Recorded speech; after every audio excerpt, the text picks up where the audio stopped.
Welcome back to This Week, where I sit down with voices doing the real work to rebuild California from the ground up. Today, I'm joined by two guests whose work speaks directly to one of the most urgent issues we're facing in this country right now: first responder mental health, trauma, and leadership in law enforcement. Matty Fiorenza is a retired Anaheim firefighter paramedic with 22 years of service. After a medical retirement, Matty faced his own battle with PTSD, depression, addiction, and suicidal ideation. His recovery journey through trauma retreats, 12-step programs, equine therapy, EMDR, and other alternative modalities didn't just save his life. It gave him a new mission. Today, Matty is a national speaker, trainer, and mental health advocate working with departments across the United States to build better support systems for first responders.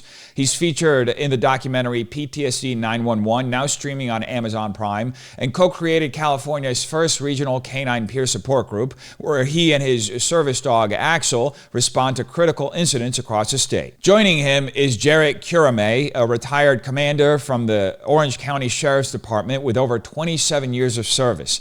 During his career, he served as a patrol deputy, canine handler, canine unit supervisor, chief of police services for the city of Yorba Linda, captain of the training division, and commander of the patrol division, overseeing more than 300 sworn and civilian staff. Known for his operational leadership and boots-on-the-ground approach, Jarret built a reputation for deeply rooted community engagement. Beyond the badge, he's a husband of 33 years, a father to 5 adult children, and papa to 5 energetic grandchildren. Welcome, gentlemen. That's quite the resume, both of you. Wow. Yeah, thank you. Yeah. Thanks. It's a lot of stuff in there. Yeah, you I guys didn't have realize done a lot. Matty was such a good guy. I didn't know he was so important, bro. So let's get started. How did you guys meet? Oh, you want to go? No. No? Oh, let me see. So we met at a very unique, specialized. I don't even want to. It's not really a treatment center, but it's the place of rest. We'll just call it that. Virginia Dixon started servicing first responders with mental health issues like PTSD, anxiety, depression, and substance use disorders and alcohol abuse. And she has a bunch of different treatment modalities and group work that we can do together. And that's where Jarret and I met. Mm-hmm. Yeah. And I mean, most people can assume what brought you guys to look for that kind of treatment. If you guys could each kind of tell a little bit of your story, what caused you to seek that kind of treatment? Yeah, I retired in 2022. Had a wonderful career, wonderful department, great relationships, really fun assignments, and it all stopped on January 14th, the day after I retired. I was moving at a pace that was what I now understand was not sustainable, but mentally, physically, I was used to a tempo of constantly on. And so whether that meant I was physically at a location, or if I was waiting for the phone to ring as I went to sleep or during the middle of the night, it wasn't uncommon to get woken up with, information that needed to be passed on or decisions needed to be made. And then it was gone. It was done. And it was a huge adjustment for me. I had experienced what I now understand to be symptoms of PTSD. Back then I didn't. There was a lot of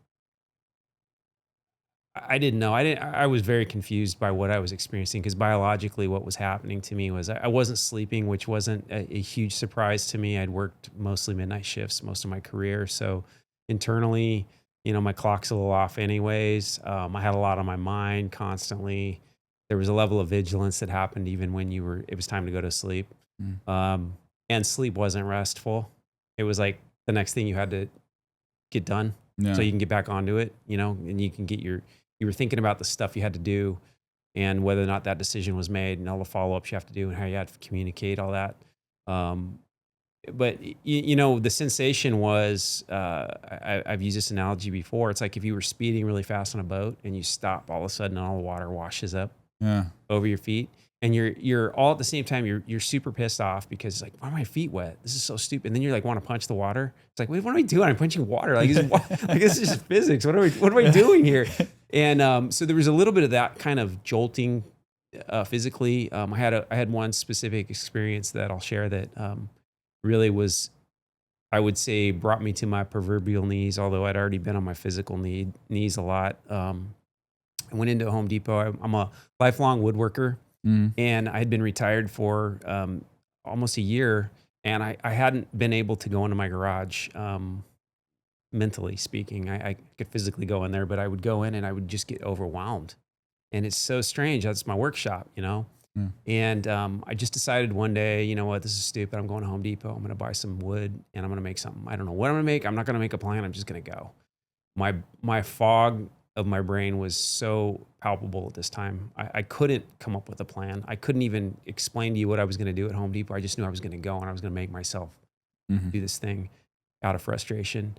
And as soon as I got there, I walked in and I immediately felt completely empty, as if someone took a huge 4-inch vacuum hose and just locked it into my back and sucked the life out of me. And I was what I now know to be disassociated. I felt completely empty and exhausted and overwhelmed all at once. Probably a panic attack of some sort. But I immediately had the feeling of, I'm so tired. I could lay down right there at that rack. I can get on that first shelf and just lay there and go to sleep. And I kind of shook that off for a second, and I walked down the next row, took a deep breath, thought, okay, I'm here for something. I don't remember what it was, but I'm like, I can't do this. And I went home and I slept for 6 hours.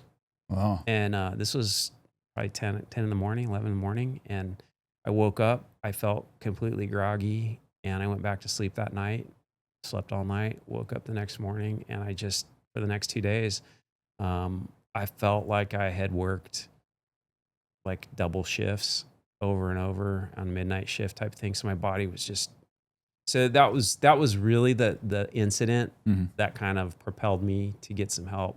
And I had no paradigm for any mental health help. I hadn't taken any medication. I've never talked to a therapist. I didn't know what this was. The best thing I had was my son had experienced a modality that Virginia Dixon offers at the place of rest. It's called Saracet, and it's a brain mirroring thing that helps. I can't really adequately explain the technology, but it mirrors the two hemispheres of your brain, so the right and left, and it somehow helps bring them into alignment. So it gets you out of that fight, flight, freeze mode. So in my case, I was completely stuck in a fight mode, which I can now take with that information, and I can think about that, what I experienced at that Home Depot, and I can see, well, this is my biology trying to make sense of what it's used to getting, but it no longer has, which is a tempo that costs something, and this was the cost. And I reached out. Because of my son's history, going to Sarasat himself to work through some things and to help him sleep. He said, hey, you're not sleeping, go there and do that, get you some sleep. And that's where I started, and subsequent conversations would happen. And then I would be kind of led into the knowledge of what PTSD is and what it isn't. I was struggling because I didn't have a specific incident. It wasn't like a movie. We see so often our service members out on a patrol in a foreign country, and a roadside bomb goes off and one of their buddies gets killed, and they're woken up by this nightmare I didn't have that typical experience. And so I had to educate myself a lot on what it was and what this was, how it was presenting in me. So that's what led me to the place of rest. And that was my introduction to Virginia Dixon and the work there. And I think what we struggle to articulate in that treatment, that experience, is because it's not it's not what we typically see for a diagnosis, treat, and kind of cure that we see in the normal mental health space. So there's not a preoccupation there with your symptoms. There's not a preoccupation with your trauma. There's not a preoccupation with your trauma timeline. There's not a fear of it, talk about it, but that's not the thing. And there's a recognition of the trauma, which is important, I think, for first responders. We have such an isolating job. There's a belief and a sense that we carry that most people don't understand what we do, and they couldn't. Yeah. Most people don't understand what we did when they were asleep and how that impacted them positively or negatively. And I think to walk into a space like rest and be able to, just feel seen and heard, safe, I could drop the hypervigilance. So that's what led me to Virginia. I have a lot of thoughts about it. I do want to let Matty get his story in, but the one thing that brought just a thought real quick. I did a lot of transcendental meditation throughout my life, and one of the things that they talk about, I don't know how scientific it is, but that your body holds on to stress even when you don't realize it, and it holds on to it for years, and you have to have a process to undo that. And if you don't, it's just it's like scarring. It's there. Yeah, I think that's well-established medical data now. Yeah. The body keeps the score. That's what we say. And that was a book that was written by Dr. Van der Kolk. And he lines it out. I call it the Bible for trauma because the man's life work, it just lines it out perfectly. And that's a great read to help understand how the body stores how it stores trauma. And that's one of the things I just had an experience at rest the other day doing cranial sacral where I had a release of a trauma so bringing stuff up in me right now, so significant and so deep that I actually had sensory. I smelled cigarette smoke and a lot of my trauma, not just the moral injury from the job, but most of my story starts when I was a little kid, and that's something that I learned after a suicide attempt about how childhood trauma and the moral injury on the job together create what they call complex PTSD. And that's kind of more of my story. And Jarret and I joke because he had the great career and we joke because he had the great career and I started my symptoms about 10 years on the job, but we both ended up in the same place. So we kind of joke about that because the grass always seems greener, and I talked to a buddy today who had the same experience. He just, he retired after 35 years and then he had all this stuff happen. So, I like to bring this up because it's important. My dad was a Marine, a Vietnam vet, an Orange County Sheriff's deputy, Medal of Valor, who had PTSD. And so I grew up in some rough neighborhoods and my parents were divorced. And so I had a lot of childhood trauma. I was sexually abused. I was physically abused. I was mentally abused. And I carried all that abandonment, neglect, abuse, and betrayal into my, I was carrying that sack of all that stuff before I stepped onto the fire engine. And I thought that stuff was buried, but like we talked about, the body keeps the score. And so about 10 years on the job, I suffered a back injury that had me laid up, and I was dissociating with a lot of with alcohol, because it's in the culture, and that just compiled everything. And a lot of nights I would drink it just to go to sleep, because they weren't talking about post-traumatic stress. That's what happened to guys in Afghanistan, Iraq, and Vietnam. That didn't happen to us. And what Jarret was so eloquently, I love the way he articulates this stuff, but it's called cumulative stress.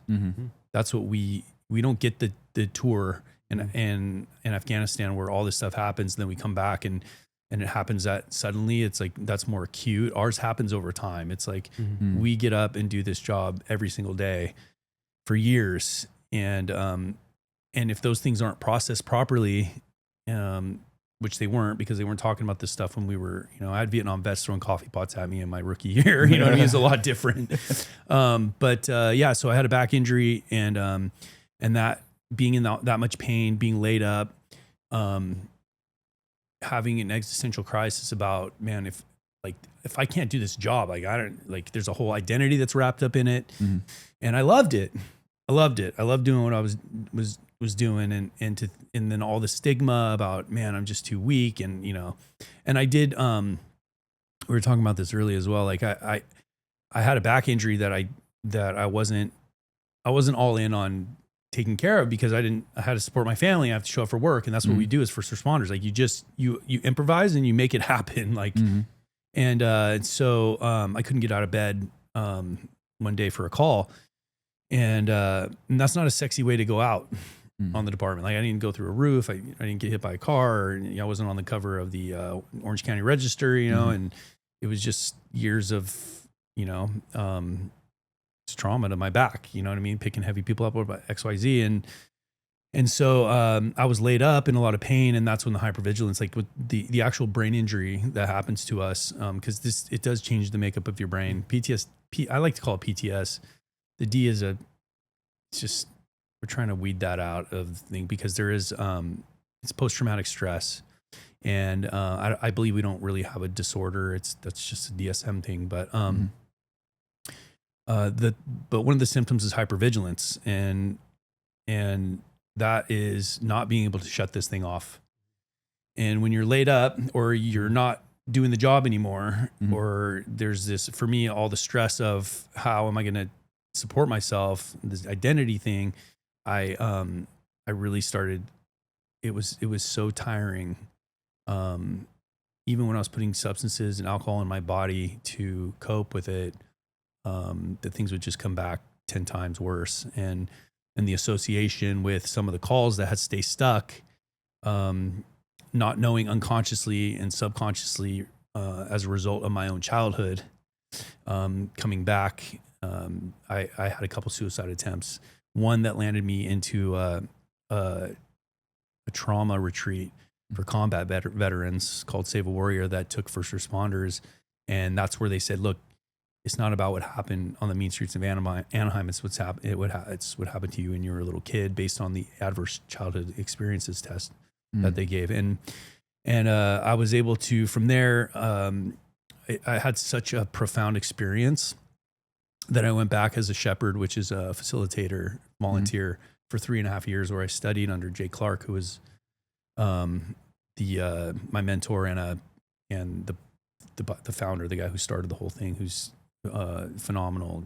And so that took me, there's a lot to this story, but I want to get to the point. But that got me on the path, and it got me into the rooms of recovery and working on my sobriety. And I took everything I learned from the combat veteran community that was kind of ahead of the game when it came to this stuff, because it was still kind of a dirty little secret in the first responder world. I took all that stuff back, and I had such a transformation, which included meditation, that the guys were so like, what happened to this guy? This guy was, this guy was a mess. Well, first he was the life of the party, and just da-da-da. And now he's meditating at work, and he's not drinking, and he's a different person. Like, what happened? And so slowly I was able to get on the peer support team and really take everything I learned. I helped start a treatment center for first responders in Newport Beach, California. And because those are my people, and that's where a lot of these guys end up, is associated with drugs and alcohol. It gets them in trouble. And then I became an advocate, because I'm like, listen, we got to start taking care of these guys. Like, they're doing these things and getting themselves in trouble. They weren't like this when you hired them. So why are we just kicking them to the curb? And that brought me into just going through a work comp, which is one of my passions right now. It's just supporting these guys through that really broken system, because you're thrown into that system, and it's not a pretty place to be, especially when you're brain injured and you're suicidal, and you need help now. A lot of the stuff is acute. So after the treatment center, I was followed around by a filmmaker who wanted to bring awareness, PTSD 911, a gentleman by the name of Conrad Weaver, beautiful, lovely man. And I was kind of at the top of my game when he asked me to do it. And then not knowing when COVID hit, my symptoms would come back like tenfold, and I would relapse and end up in treatment again and have a really significant suicide attempt. That's all documented in that film. And I was able to get myself out of that with the help of some really good nonprofits that are doing some really good work in different modalities, like the Stella Ganglion Block and Dr. Amen and Amen Clinics, SPECT scans. And so I had another relapse after 3 years of sobriety, or almost 3 years of sobriety. And that's after treatment. I was just like, okay, I teach, I facilitate. I can't do any more substance abuse. I need something different. I need something that's going to speak to what the deeper things are. Like I've uncovered all this stuff. I've done all these things, and that's what I thought of. I met Virginia Dixon at a peer support conference in San Diego, and I remembered her, and I called her, her, what would you call Sam? The everything person? Her assistant. And I was accepted into the program, and I walked in on the first day, and it just felt different in there. And I just bawled my eyes out, and I've really, in the short amount of time of being there, have had some really deep healing, and it's been great. And it's just the next chapter to my story. And there's a lot of things we can talk about, a lot of angles we can go down, but this thing, we're never cured of it. And there are so many different ways. Some things work for some people, some don't work for those people, others. And then there's all the barriers in between to getting help. And that's what, I hope we can really talk about it, because there's so much out there, that's not working, that we really need to take a look at. Well, that's a great point. I mean, as far as attitude in general, what's the attitude of leadership in the fire department and in with law enforcement? How do they see PTSD? Do they actually, have the attitudes changed in the last decade, or is it still where people don't recognize that it's like a thing? Well, I mean, I'll let Jarret answer too as well, because his experience is different from mine, because he comes from a different agency and a different facet of this whole thing.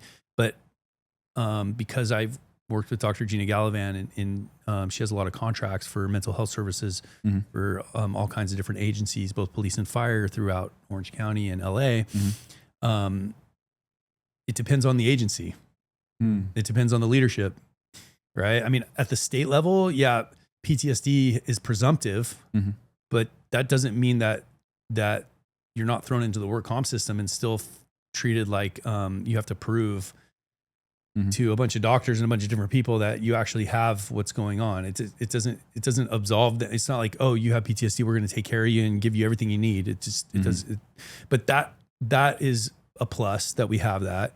At the state level also, we have confidentiality as peer supporters. It's a law that if another peer comes to me, and as long as there's not something reportable, like they're going to hurt somebody or themselves or their abuse or whatever, that everything they tell us is confidential, and that's protected by law. So, but like I said, like you have agencies like San Diego. I always use them because my dear friend and mentor Dave Picone from San Diego helped start a wellness program, and their wellness program is probably one of the best in the country as far as taking care of the first responders. So they have everything set up. They have all the good vetted resources, and if someone says they need help, boom, they get help.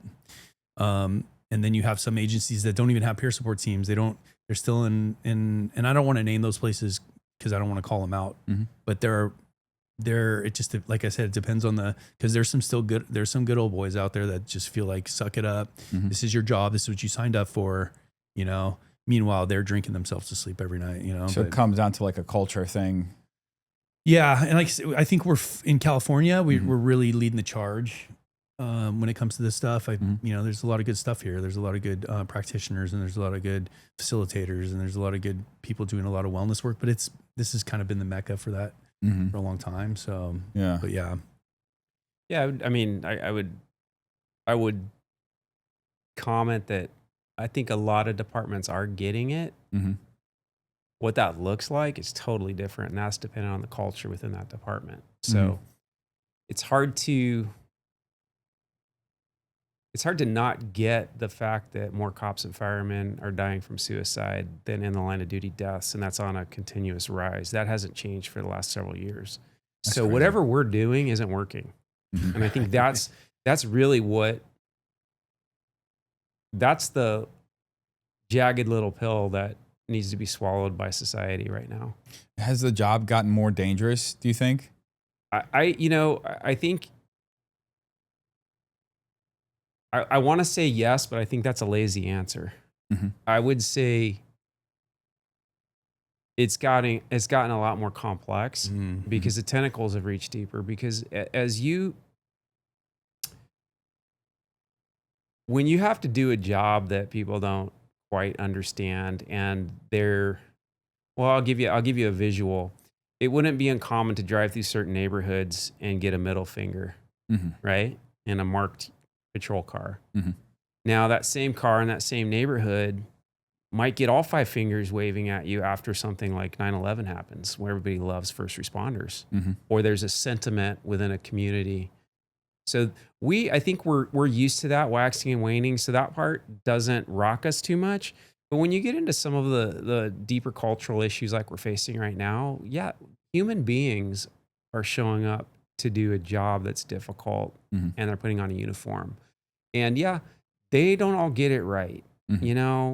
Yeah, probably some of them did get their milk money stolen and they're out to right a wrong that happened to them when they were a child, maybe.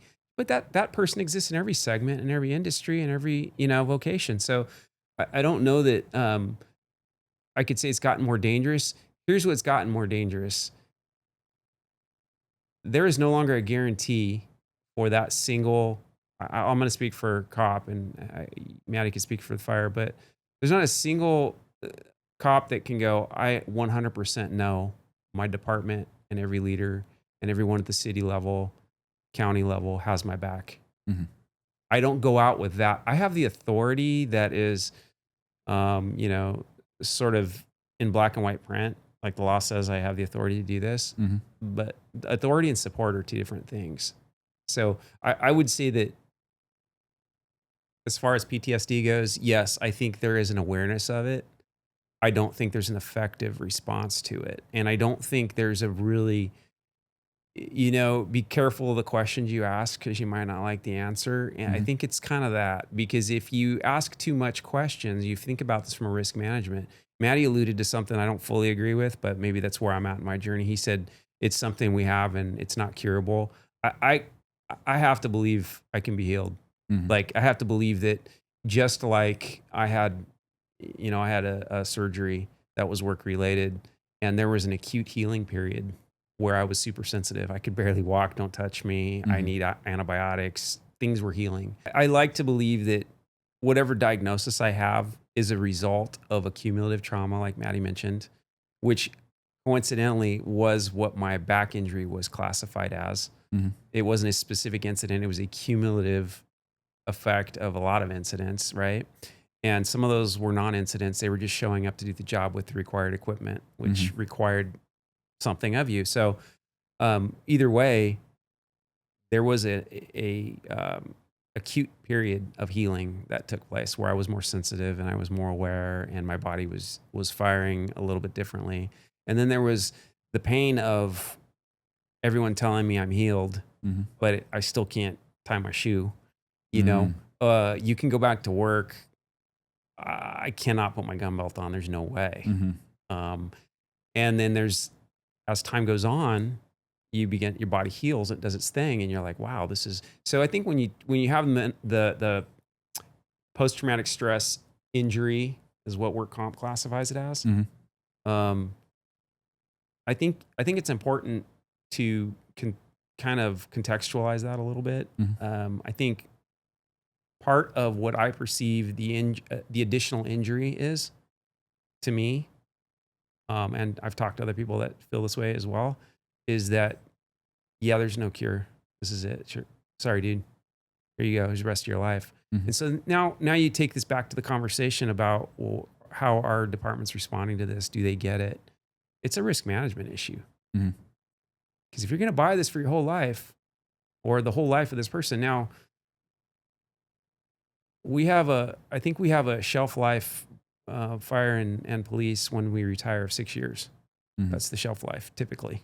Because 6 years after retirement. Because there's an acknowledgement of the trauma, right? There's heart attacks, right? There's cancers. There's other environmental factors that you don't talk a lot about, but they're presumptive as well. But the impetus to it's okay. Put it this way: it's easy for me to show you an X-ray of my broken arm and my timesheet and say, "Hey, look, I was working." Therefore, work related. When you get into post-traumatic stress injury, it's on me to prove to them that this happened, right? And so that requires investigation. It requires me requesting from the state a doctor that can examine me. It requires me to provide 10 years of records. Any doctor I've ever seen for the last 10 years, all those medical records. And I have to do that within a certain time frame for it to be accepted. So I'm told, in my case, I'm told up front, hey man, so sorry, this is rough. We'll get through this. Thank you. Whatever. It's going to get denied. You just need to know that up front. But hang in there. Hang in there. Because once we get that report from that doc, that you have to ask, you have to ask the state for that, by the way. Once you get through all that, I mean, do you like going to the DMV? I don't. And I'm fighting for my life right now. I couldn't get out of bed this morning. And I finally decided that, you know what? I don't care what the culture is. Yeah, I got shame and guilt over me saying I need help. But I need help because my family's more important to me. And there's no way my family's going to go through another 27-year trauma on the back end of me trying to heal from the first 27 years. That's what drove me. And how long is that time frame that they give you? Well, it's different. I think by statute, and there might be an exception. I'm not really familiar with the code on this, but I think they have 90 days to make a determination. Now they'll say that there's intervention available to you in that time frame, but what the intervention is it's going to be you can meet with a doctor. So it's usually like a cognitive behavioral therapy, which it's not nothing. But in my case, I was diagnosed and prescribed in the same sentence. I've never taken medication. I never saw a doctor. And now you're telling me I have this incurable disorder, which when you get diagnosed with a PTSD, typically there's also a major depression disorder associated with it and a generalized anxiety disorder. And they have varying degrees of severity with them. And so I'm trying to take all this in. And then they're telling me I'm going to get this other medication, but that's going to cause some side effects. But don't worry, we got more medication for the side effects. But that one will take that. And if you're not sleeping, we can give you this. And if you look, I'm not interested in going down that road at all. Rabbit hole. I could have gotten addicted to my pain meds after my surgery. Thank God I had a nurse case agent through work comp who called me, who worked through it with me and explained things to me and told me how I could titrate off of that stuff really easily and it will be a non-issue. And you know what? It worked. And I wouldn't have thought of that. Like, not that I'm not, educated in drug abuse, but that's not where my mind's at. My mind's at, I need to get better. I need to get back to work. And so that doesn't exist. So there's an orthopedic injury comparison to this mental injury. Do you guys feel like a lot of guys get caught up in the bureaucratic process and just give up, never? And they kill themselves. They kill themselves. Period. And there's a part of the system that banks on that. Do you think that's why it really is like this? Because I've seen people who work for the county have to like literally fight with workers' comp or like different aspects to be able to get whatever it is, whether it's like something for their surgery or and they make it so unbelievably difficult. And they keep raising the bar and moving the goalposts. Delay and deny. Delay and deny. Is that an insurance thing or is it like a state thing? Well, work comp is just a big insurance companies. Is what they are. And that's a America problem too, right? It's like, there's they have they think they have it down to all these matrix and you know, and that we're not human beings. We're not a commodity, and we're not a stock market that can be, Right. you know, you can't have a prospectus on us. I mean, you can try, you can take, you know, the data that you had from the last 10 years and try and project out. And maybe that's what business is. So somehow those of us who put our lives on the line and we have scars to prove it. Like we got a lot of takeaways when we left the department, you know? And like I said, I left in a really wonderful, I couldn't imagine a better career working with better people and a better department. I really can't. I have nothing bad to say about any of it. And yet I'm holding all of it, don't know what to do with it. And when I go to get help, it's like, oh yeah, hey, you know, and this isn't a reflection on my department at all. This is just the system. Because as I've shared my story, I've had so many people come, oh my God, yeah, dude. And then I was so depressed, I couldn't get out of bed. I didn't answer the phone anymore. This is a common response I get from people. Or I had never had suicidal ideations at all, but I took the medication because they said I got diagnosed and this is what you take. And then I started having suicidal ideations. Then I started thinking, you know, and it's like, wow, what are we doing here? If you're gonna, okay, here's my take on it. Clearly not a doctor, but if you're gonna tell me I have an injury and you're gonna accept that, then quantify that, please. And if you can't, don't medicate it. Why are you so preoccupied with my symptoms and not interested at all in what I've been doing to get better? Because in their paradigm, there is no healing. Their paradigm is, this is something to be managed. Yeah, and that I think is why it's you don't like get the big pharma model. Like they don't want to cure stuff anymore. They just want you to basically be a lifelong client. Right. Smart. Well, it's good business. I love what Jarret said, and this is why I love this guy so much, is because I still have it in my mind that I'm gonna have this thing forever. And I love his faith, and that's a big part of this. I hope that we get to that in the conversation, but his faith that God, our creator, can actually heal us. And that's what Virginia brings into the conversation that I feel is missing from all the other things. And I know he believes that. And I feel that is going to change for me as well. You know what I mean? Like I really do finally have some hope that I can actually heal, that I won't think about using drugs someday. It just won't even, I'll love myself so much and be so connected to God that just the thought of that is out of my mind. Right. Or that when I smell when I smell a road flare, that I'm not going to go somewhere in my head where it could possibly become a panic attack, or, you know, or just have a thought of my daughter, something happening to her, and then just taking a call that I've been on, and it gets put on top of her, and I can't be around her, and I want to isolate. Like these are real things that happen, and I think for the first time, I have some faith as well that when we insert God into this whole thing, which Virginia does, that we can heal. The Creator can heal us, and so I appreciate you bringing that up, and I should, you know, I'm borrowing his faith that can happen. And that's the journey. That's the journey that we came together on, where there are a lot of good people doing a lot of good work out there to bring, like, the awareness part. We've brought awareness to it. Everybody knows about it now. It's about how do we heal these guys? How do we heal them? How do we take care of them on the front end? How do we set them up for success in the academy? How do we talk about this stuff from the beginning? And how do we support them through this whole thing so they don't end up where we did, you know?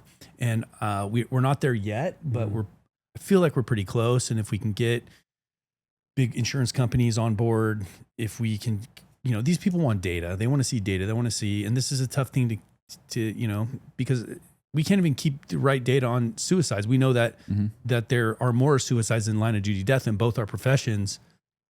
And that's with a bunch of them being swept under the rug. Yeah, a lot of them aren't reported. Right. There's a lot of shame. Wow. Yeah, but it's happening, and it's happened to a lot of people I know. And I've been working with first responders, my brothers and sisters in service, and I've had ones that I've worked with that have made that decision, and I understand, you know, and I don't condemn them for it because I've been there, you know. Yeah, the current model of just fix my body, it's broken. Like give me whatever I need so my symptoms that I'm gonna have for all my whole life are now socially acceptable. My wife won't leave me. That's the bar. Okay. And if you believe you're just a body and you have no other constituent parts, like you don't have a broken heart or a shattered soul from seeing the stuff that no human was built to see, walking through it, using all 5 of your senses on a regular basis in a situation that most humans will never see. And I would argue wasn't created to see or experience. And now it becomes a part of you. Just like when you go to a beach bonfire and you smell like smoke, man. It's just, where were you? I didn't go to the beach bonfire, I promise. Like, right? It's on you and you can't hide it anymore. And the shame and the guilt is the thing that just says, hey, look, we come from a culture where we're a team. Okay. And if one of the team members starts to take and not give, you are cast out quickly. And so now I'm in a situation where I don't have anybody. I'm a liability. I'm going to do this. I can't do this to my family anymore. I can't wait in line at the DMV work comp forever and wait for something to substantially change in my life. I can't look to them to throw me the lifeline. You know what? It's probably better I'm not here. And that's the logical thinking that happens. It's 100% predictable, 100% preventable. And nobody's having the conversation about what happened to that dude's soul. Why is he shattered? He's a shell. You've heard this phrase. He's a shell of a man, you know? Until people are willing to have a conversation about the things that isn't data driven, because you can't quantify my soul. You can't quantify the impact my relationship with my wife. Okay, but unless you're willing to bring her into the conversation with me, you can't heal me because she's part of me. And that represents a business hurdle, doesn't it? Like if you're going to say, hey, Jarret's bought and paid for because, you know, he was whole when we got him because we did a psych eval in the beginning and he's good. Now he's broken after 27 years of this. So we got it. Well, you know, you only got part of the story. So if your whole model is centered around getting Jarret's body back together so he can go into Home Depot and not feel weird anymore, you're missing it. There's a lot that's broken and shattered because maybe I don't have words to explain what it was, but until you can consider that I was designed in a different way than what I was being used for. That's brokenness. And it's interesting you make this point because I want to bring it back to a few things you've mentioned. Basically, the difference in treatment from, I guess, what we could categorize as like the traditional way of looking at this and how you treat it, treating it like a physical injury of sorts, versus you mentioned the faith-based treatment. What differences have you seen in effect? And what's the difference in approach as well? So for people who don't understand and haven't tried both. Great question. So let's see. There's different levels of care when it comes to, you know, what people are struggling with. So like I mentioned, a lot of first responders dissociate with drugs and alcohol. So there has to be some high level of care, especially if it's benzos or opiates or alcohol, right? That if you're taking large quantities of it, you need to medically detox, right? So there are some really good treatment centers out there that are through state certified, evidence-based, to get paid through insurance companies, do it a certain way. And there's some really good places doing some really good work. That includes a medical detox where you're on some kind of a medical taper to help your body to get off these things. And then usually a lot of them will offer the psychological, SSRIs, things like that. And then they get put on these drugs. They're put into groups with other first responders where they can talk about this stuff, and they're given different classes just to help them connect and help them to build different resiliency to stay sober. And then so there's that portion of it, right? And then there's all these other things out there that include there's the medical part of it and the medicine. There's some of the mechanical type stuff like TMS, magnetic stimulation, which I've had, which is like they shock you, or it's a magnet. It feels like a little shock, and it kind of taps your brain. And there's that, and I think the jury's still out on that one. I've done all these things, right? And then there's the secular stuff that's like meditation, equine therapy, things like that are really effective. I've seen what's equine therapy? It's a therapy that's done with horses and practitioners who are trained. Yeah, I think I've seen you. You just like, what do you just like pet the horses, or? Well, that's part of it. It's amazing. They're miracle horses. Actually, I think I've seen miracles actually, and they're sentient beings. They're prey animals. They're very present in the present moment, and because they pick up on energy, they can mirror everything that's going on inside of you. Interesting. So the practitioners will take you through different exercises with the horse. I had some pretty amazing breakthroughs. Yeah. At Save a Warrior, we did equine therapy. Well, it does sound, if you're seeing what's happening inside of you playing out in front of you, and if you have some kind of blockage where you can't connect with it, if you see it, that immediately clears it up, or at least a pathway so you can start working on it. Yeah. Yeah. And that is more, I would say would be more spiritual. Because it's nature, you know what I mean? And the laws of nature and the things that Virginia talks about. So there's that there, I had the stellate ganglion block, which is a epidural that, they go in through your neck and they anesthetize that part of your brain, hits the kind of the reset button, cause that part of your brain starts to grow more nerves and you always feel like you're in fight or flight.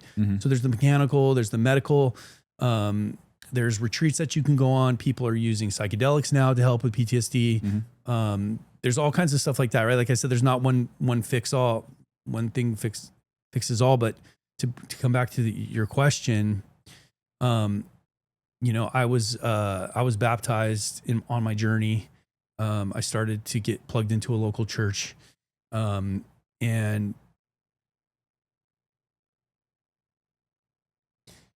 when you insert the fact that we're a body, we're a spirit working through a soul in a body. We're a triune being, created by a triune God, and that there is a creator that loves us, that has given us his helper, the Holy Spirit, to include that very vital piece into this healing. It's essential. It's essential. And the difference for me, like I said, I've been in 12-step programs and I've done all this stuff, and until I accepted Christ and got plugged into a local church and started to be of service at that church, and to bring God into the conversation along with the different modalities like Saracet and cranial sacral and Evox and some of these things that Virginia does. They say recovery is nonlinear. I feel like I've been rocketed into the fourth dimension since I've been including that part of, I just had a major breakthrough over the last couple of days. Interesting. And it's really, I found some forgiveness for a guy that I love, and was able to sit down and have a conversation with him where I viscerally couldn't be around the guy because it brought up so much trauma. And I know it's a direct result of the Holy Spirit's intervention in my life. That's amazing to hear. Yeah, it really is. Wow, it's like it's a testimony. It really is. Yeah, for sure. You say it couldn't be that simple, right? It can't be that simple, It's like, or could it? Or could it? Exactly. Sometimes, sometimes it's. I love Jesus. I could talk about Jesus all day, but I think I as somebody who also kind of had a journey into coming back to Christ, I think that sometimes we at least in my experience, look, I was looking for more difficult answers when he was there the whole time, just calling me, you know? Exactly. Exactly. But it's really good to hear that, you know, there are, even with all the shortcomings that the departments have and the state may have, and the insurance companies being a block, it still seems like there are answers out there for guys who are looking for help if they are reached in time, right? Sure.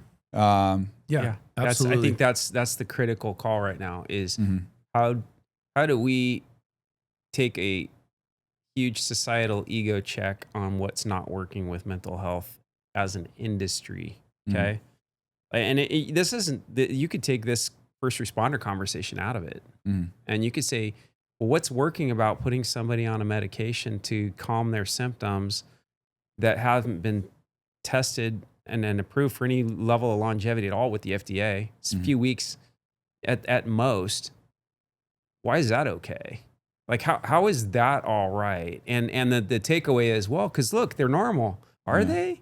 Like, what are they going through? What's going on inside of them? How about you talk to the end user a little bit about it? But hey, if you're depressed, if you're suicidal, if you're overly anxious, and your brain is stuck in fight or flight, you're surviving. You're running at a high level, and you don't have a lot of margin for understanding, and you don't have a lot of margin for anything. So when you finally get to the place where you've laid down your own ego to say, I need help, and you're met with, oh yeah, here, take this. This will set you up pretty good. And then you're like, no, that doesn't feel right. And then you go back, oh, well, you need to take more. Wow. Oh, really? Okay. Then you double down on it. I mean, in most worlds, that's just stupidity. Like, you could say it's ignorant to say, well, I'm going to give you this. I think it's going to help. And then when you say, hey, this isn't helping. Oh, well, let's do more. Well, that doesn't make sense. And no one can quantify to me if this is what is the level of this injury? If it's chemical, you've heard it's a chemical imbalance. Yeah. It's your body isn't producing this, or this is being blocked, and yet there's no value. No doctor says, oh yeah, this is the standard. These are the numbers. This is the percentage or whatever value they're putting on it, and this is you. They don't have that. They're all shooting in the dark. They're all getting insurance approval because that's what's worked on paper. Yeah. It's not working. People are dying. People are killing themselves. So yeah, there is a message there. And the message is, yeah, I mean, I think where Matty and I are at is, I don't want any human to go through what I had to go through. There's some dark times, and I'm not a dark person. And it was terrifying. It was terrifying for me. It was terrifying for the people around me. And they don't have to go through that. There is help, and there is a way to move forward. There's a conversation. I thought nobody on the face of this earth understands what I'm going to say, how I feel, what I experienced, let alone someone I've worked with. I really felt like, no, I'm the guy. I'm the one guy that happened to me. No one's going to believe it anyways. I was a, happy guy for 27 years, and now all of a sudden I retire and I'm not. Well, it sounds like you're having an identity crisis, right? That's another one. It sounds like you didn't plan well for retirement. I think that identity is a very big deal, and I think that's why I also have some concern with the types of identity that gets tied into these diagnoses. Yeah. We're not a commodity, but we're being commoditized. Right. There's money to be made on us. There's money to be made on someone that's sick forever. Yeah.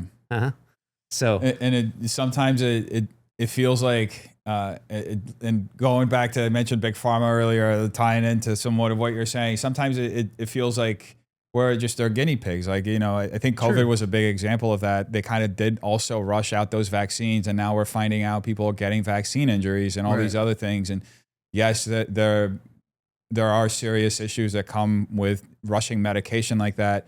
And treating people and, like you said, shooting in the dark and trying to figure out what's going to work here without actually having tangible data behind it, or even the intent to get it. It often seems like they're cosmeticizing a lot of it so they can just keep pushing more and more. Oh, totally. And they have their ways around all this stuff. There's just we live in a time, an interesting time in history, kind of exciting, depending on how you look at it, where a lot of corruption is being exposed in so many different facets. And I really do like first responders are,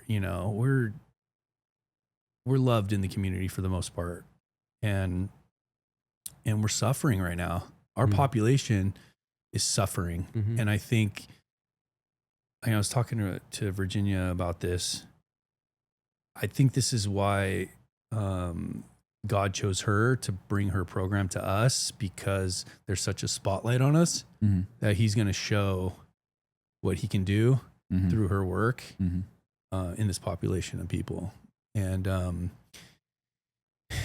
it's guys like RFK Jr. who are saying, why aren't we teaching medical students about nutrition? Exactly. Let's just start there. Yeah. You know what I mean? What are you eating every day? Dr. Amen, psychiatry is we're the only doctors that prescribe medication without looking at the organ that we treat. Why are we not looking at these SPECT scans? Why aren't we looking at brain mapping and brain spotting and putting people on the right supplements, just natural vitamins and you know what I mean? And eating healthy. Let's just start there. You're filling yourself full of tobacco, monsters. Yeah, we have to start with, we got to get back to the basics. I think, God, love, and healthiness. Yeah, I think we're at a really cool junction to be able to look at things and yeah, people like RFK Jr. who are daring to ask questions that, God, I mean, come on, they're basic questions that should have been asked a long time ago. Yeah. Why is everybody so offended? Yeah. Well, there's a good chance, I have experience from a law enforcement standpoint that, there's indicators that people have that they do when they're holding things. People that are carrying a gun or carrying themselves differently. They're constantly, there's things like that. And so you get somebody like in a position of authority, like he is, to ask questions, and people are making these furtive movements. Yeah. Well, hey, guess what? It walks like a duck and it quacks like a duck, So I think that that part's good. I think there's another dimension to this, and that is the understanding of what was the human container built for. Is it just a container? Is that really what it comes down to? If it is, then let's just keep patching holes, I suppose, and we'll see how that works out. Or is there a greater understanding? Are you more than just your body? And if you are, were you designed? And if you were designed, it had to have been intelligent, not random. And if that intelligent designer created a body that can heal itself, well, then we're on our way. It's just we don't see it the way God sees it. And what we see through wholeness in Christ is we see an identity shift, right? Yeah, we're broken in the sense that, we're all product of a fall from, Genesis, but we're designed. There's still that hope that God will do what God always does, and that is he's creative. It's one of his greatest characteristics. And so if he can speak this entire thing into existence, he can speak it into order from the chaos that we've created. And that's really what PTSD is. It's an internal chaos that every once in a while breaks out and it explodes in front of people, and it's terrifying and it's scary. And yet we're seeing God bring order to it. And I think that might be healing. I think that might just bringing that order back and saying, hey, yeah, let's, we're familiar with what a detox is, right? You can go get a bunch of juices and drink juices only, and your body's going to detox, and it's going to be a lot of hell on the front end. But most people report back feeling pretty good after, energetic, not as sluggish, And so what does it look like to detoxify from a 20 plus year as a first career as a first responder? And it does take time. I have to remind myself of that. I'm reminded of that. So in the meantime, there's been some really dark moments where you just look for that pinhole of light and you just crawl towards that pinhole and you're just hoping that somehow it's going to open up. And, I think we've seen that. And every time there's been breakthrough, Jesus has been right there. And that's hard. That's not a data-driven something. Right. I can't take that to Joe Scientist and say, hey, make a pill for that. Yeah. That's just a lived experience, And man. that's the story. Mm-hmm. It's not, it's not holding on to all these things that we've seen and experienced. And it's not that. It's that he was next to us the whole time. And he's still with us, and he's gonna help heal us through this thing. Yeah. As long as we stay close to him and we don't remove him from the conversation, which we have as a society, which I see there's a move of God happening right now. He's coming back strong. Yeah. Big time. Especially the Gen Z kids. So many of them are going back to church. It's very good to see. Yeah. We have a very young church. We have a lot of youngsters at our church. It's awesome. Yeah. We serve a God that he's not intimidated by our questions. He's not intimidated by our tantrums. He likes to wrestle. It's kind of incredible. Yeah. If you've ever, I have grandkids, and you wrestle with a 2-year-old. Of course you can overpower them, but boy, to let them win and to see the look in their eye of that, I feel like God does that a little bit with us. He's not patronizing us, but he's allowing us to struggle in a forward direction, and I feel like that would be kind of a synopsis of this chapter for my life. Has been it's been a struggle, but it's been a struggle. I've had to contend for some real spiritual wealth. It didn't just come to me. I had to contend for it. And I think it's interesting to me, yet scriptural, that at my literal all-time weakest point, most vulnerable point, is when the big spiritual gains are made. My darkest hour, where I've got nothing, I can't even control what my brain does, is when God's presence is most palpable. I can't even articulate what I'm feeling, what my symptoms are. I can just not get out of bed today, and I can just give the most deepest groan of sincere prayer.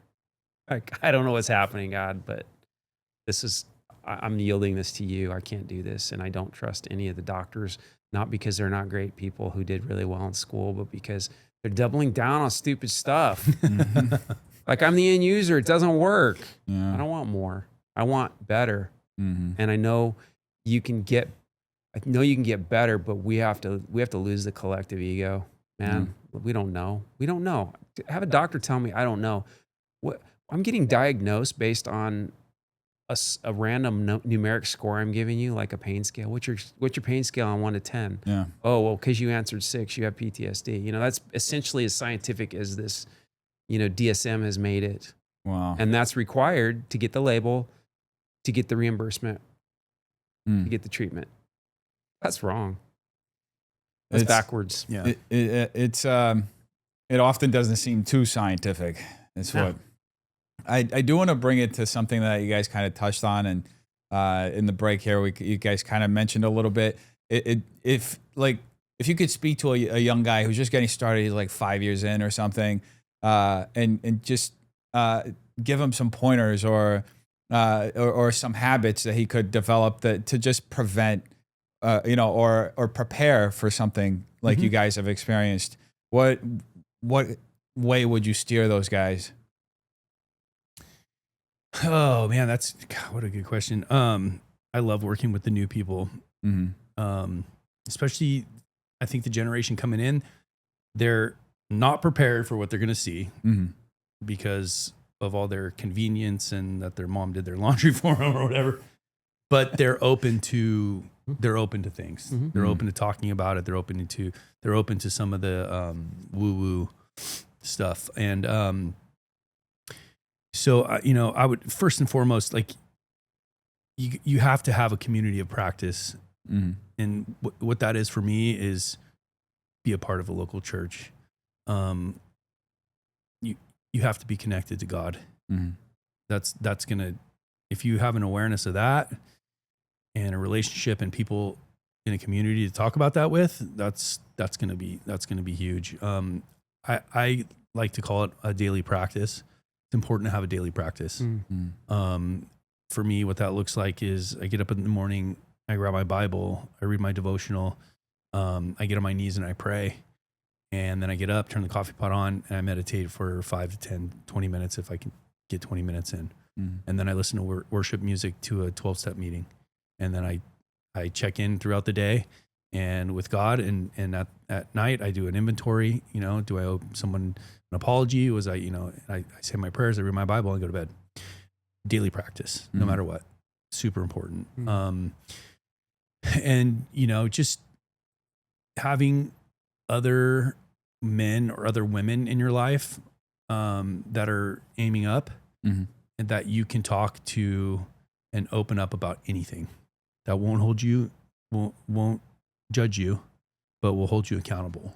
You need accountability and people to say, hey, dude, like, you're like, I'm giving you permission to tell you, we call it drift. If I see you drifting, I can course correct you. Yeah. Hey man,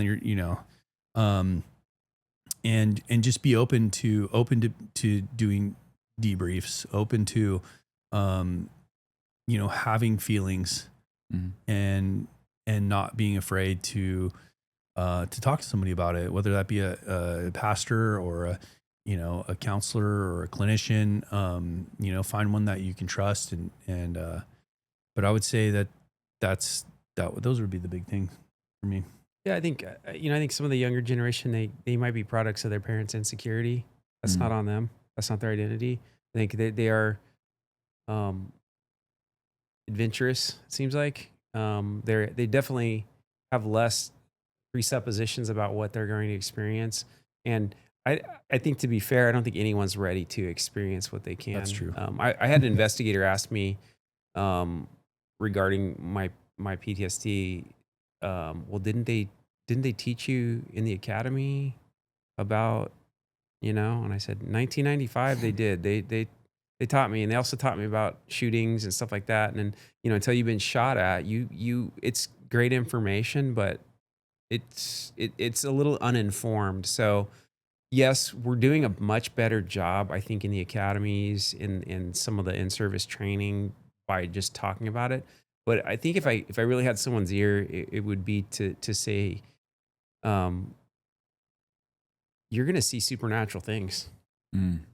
I don't know a first responder that could honestly say they have not seen something supernatural during one of their shifts if they've had a long career.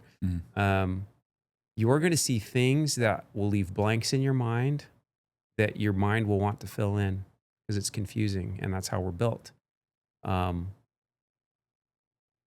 Be careful how you fill them in.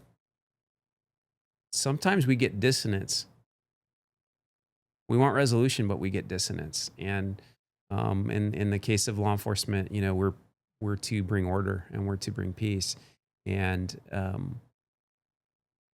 perhaps why we so easily disassociate is because we have to make a really quick judgment on what needs to happen in order to restore order right now, and we're not taking into account a lot of other things. So I think it would be an awareness of the weight of what you're doing, and if other people make it look easy, they're total liars and fakes. So I think that's important. I think people need to learn to be genuine. They need to learn to be authentic, and I would hope that even those that are promoting up in the ranks right now that are going to represent the leadership of these organizations are true to that, because they've experienced it, and that they're not putting on a mantle that's unattainable for the next person. Everybody's winging it. Everybody's winging it. Be prepared. Do your homework, study up, but at the end of the day, everybody's winging it. Because when you get thrown a bunch of supernatural stuff on a call at 2 a.m. in a really remote spot, what are you going to do? Hey, you better have something to be able to grab onto. And it's not always going to be your gun.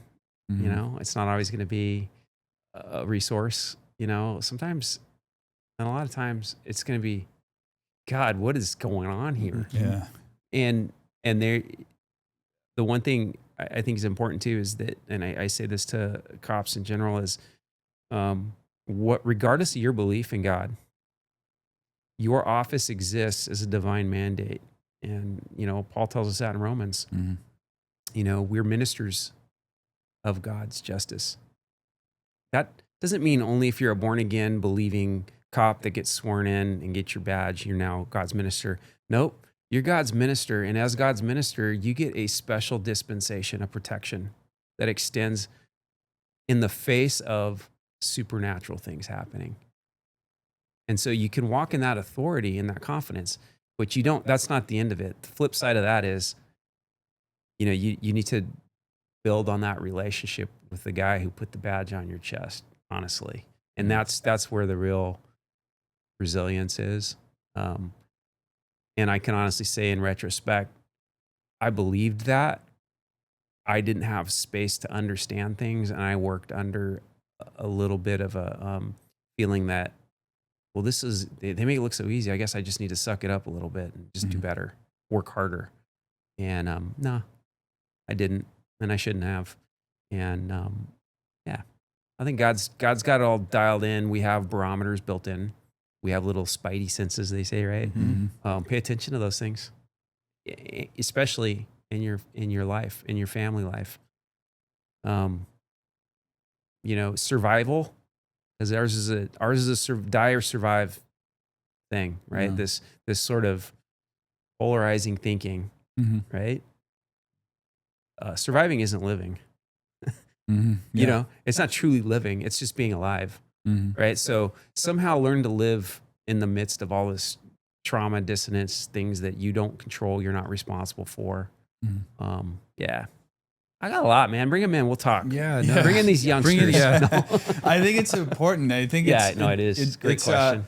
Because you guys have been through it. You can speak directly to what they're feeling. And especially nowadays with such a negative media narrative around the jobs that you guys have done, I think it's really important. That's how you really, it's through the community that you guys are fostering that you essentially are going to equip these guys to be ready for what comes afterwards, because, you know, life keeps going, you know? Yeah. You know, I think one of the things we're doing, it's a disservice to our young people, is that because a lot of people are leaving disgruntled and beat up and not feeling supported or struggling with their own PTSD after the job, is that we lose that wisdom. Those guys are gone. They put their stuff in a shadow box or stick it in the garage and they're done. They want to go play golf and go on vacations and there's got to be a way that we can bridge that gap somehow to keep them involved somehow.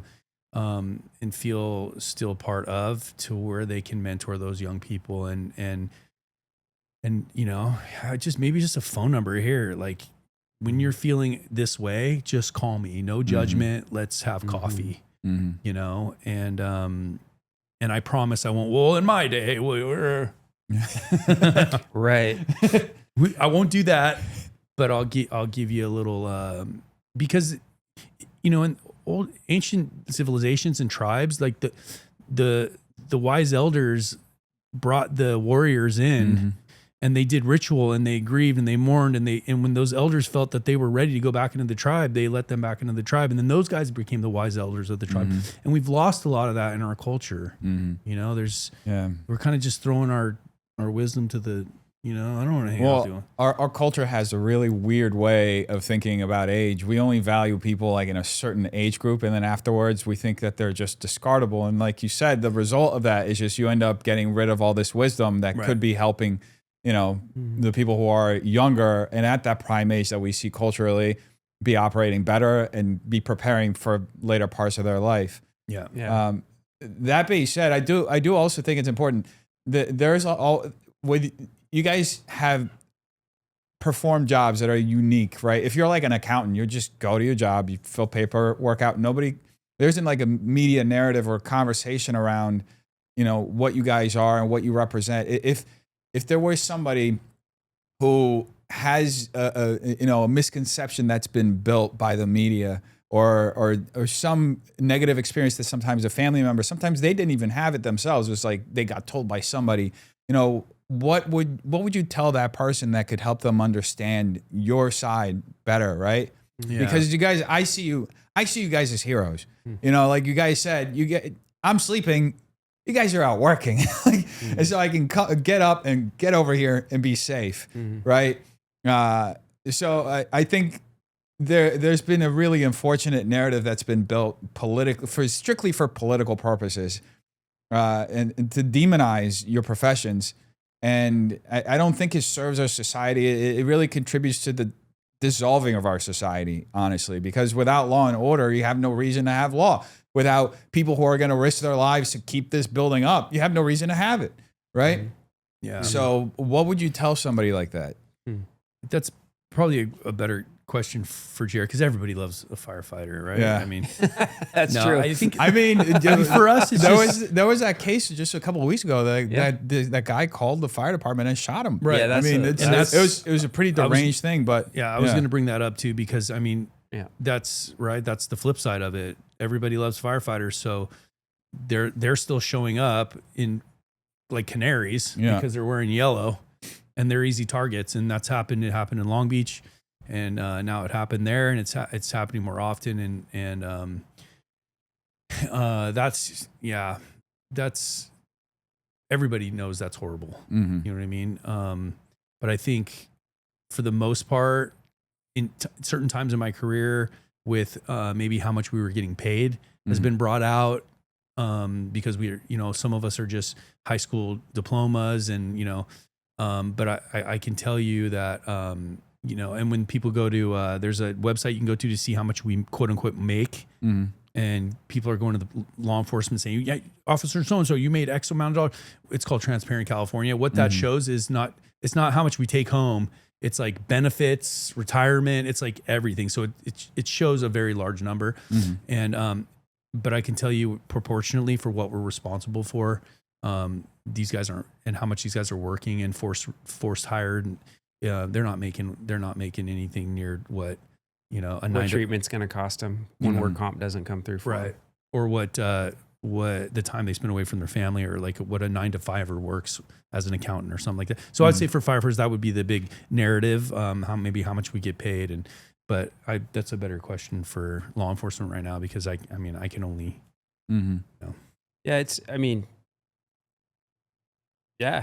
there's ugly jobs that need to be done and people don't want to do them. So to judge me for the job that needs to be done, it hurts, and it further reinforces the false notion that I'm fundamentally different from you, and therefore there's your rift. And I would challenge, well, first of all, if you were fortunate enough to talk to an individual that felt strongly enough about that, right? And you could appeal to their humanity and understanding, like, hey, we're both humans here. I think you would probably get more ground than if you spoke to an angry crowd, because of the vortex that exists when people, crowd dynamic stuff. And, which is very spiritual, by the way. There's a lot going on. And so I would just appeal to people's sense of humanity and say, look, we're not monsters. We're not fat pigs. We're not milking the system. We're not whatever, fill in the smear there.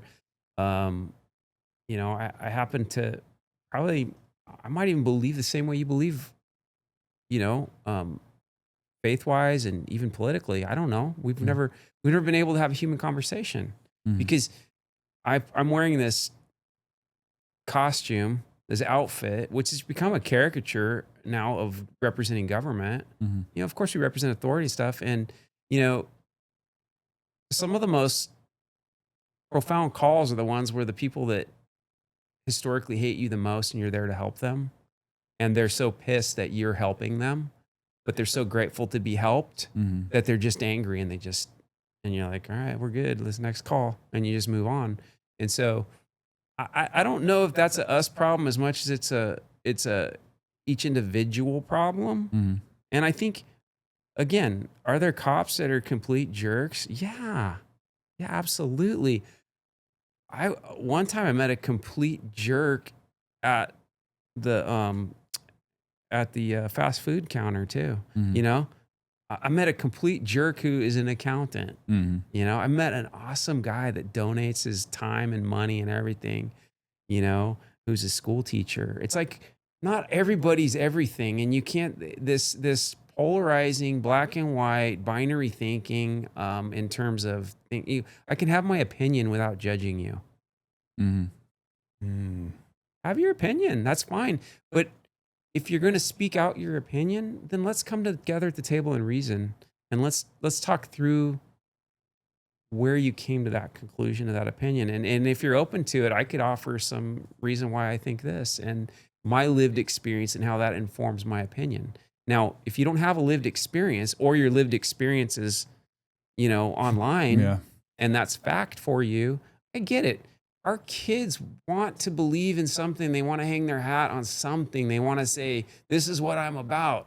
And it can't be in line with what everyone else is about. It has to be unique. Yeah. So that presents the challenge. So it's a deep conversation, honestly. Mm-hmm. But I would say what I would ask of people is to maybe look a little different and understand there's someone kind of behind the badge, whatever uniform they're wearing. And I've always appreciated grace from people. And that looks a lot different than, you know, a cake brought into the station or a thank you. I mean, those things are great. Mm-hmm. But sometimes it's like, I screwed up. I totally misread this whole thing. Mm-hmm. I wish I could do a do-over right now and start this whole call over. Mm-hmm. And I'm sorry. It would be so cool I've had that interaction with people before. Mm-hmm. And it'd be so cool if it was met with, yeah, no, I'm sorry. I see it.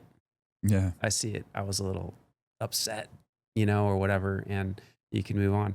But, you know, now we've been made into robots because we got cameras on and we have to do that. And we do that because of so many people are claiming that we are these monsters, and we have done. And yes, there's been horrible things done. There's been horrible things done under the color of authority. Mm-hmm. But there's been amazing things done under the color. There's been grace extended beyond measure that nobody will talk about. So I just ask for a little grace. I'm a human, just like you're a human, and I'm sorry.